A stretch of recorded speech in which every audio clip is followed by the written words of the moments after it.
सध्या सगळीकडे चर्चा आहे ती रितेश देशमुख दिग्दर्शित राजा शिवाजी या चित्रपटाची.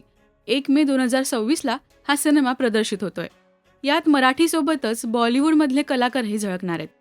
टीजर समोर येताच छत्रपती शिवाजी महाराज यांच्या भूमिकेत असलेल्या रितेशला काही प्रमाणात ट्रोलिंगचा सामनाही करावा लागला होता.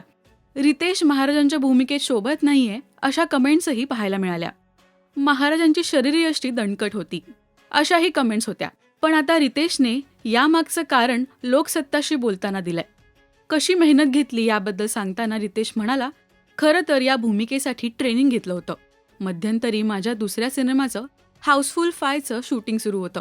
मी ट्रेनर युरोपला घेऊन गेलो होतो.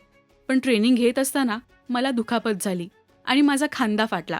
मी त्यानंतर काहीच करू शकलो नाही. त्या सिनेमात जर तुम्ही बघितलं तर मी वेगळा दिसतोय, कारण ट्रेनिंग पूर्णपणे थांबलं होतं. मी आधी जसा होतो पुन्हा तसाच झालो. कधी कधी काय होतं, आपले प्रयत्न प्रामाणिक असले तरी काही गोष्टी जुळून येत नाहीत.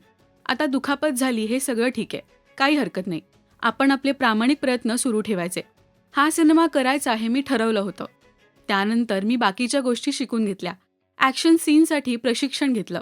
सिनेमासाठी ज्याची गरज होती ते सगळं केलं. मीच नाही तर इतर कलाकारांनी सुद्धा खूप मेहनत घेतली, असं रितेशने यावेळी सांगितलं. उद्या म्हणजे 1 मेला हा सिनेमा प्रदर्शित होतोय. महाराष्ट्रात बऱ्याच ठिकाणी शोज हाऊसफुल आहेत. रितेश गेली 10 वर्ष या सिनेमावर काम करतोय. त्याने अत्यंत अभ्यासपूर्वक या सिनेमाचं दिग्दर्शन केलं. मराठी आणि बॉलिवूडमधल्या कलाकार मित्रांनी सुद्धा रितेशला मनापासून साथ दिली. तर भाईजान सलमान खानने सुद्धा समोरून भूमिका मागितल्याचंही रितेशने सांगितलं होतं. तुम्ही राजा शिवाजी या सिनेमासाठी उत्सुक आहात का?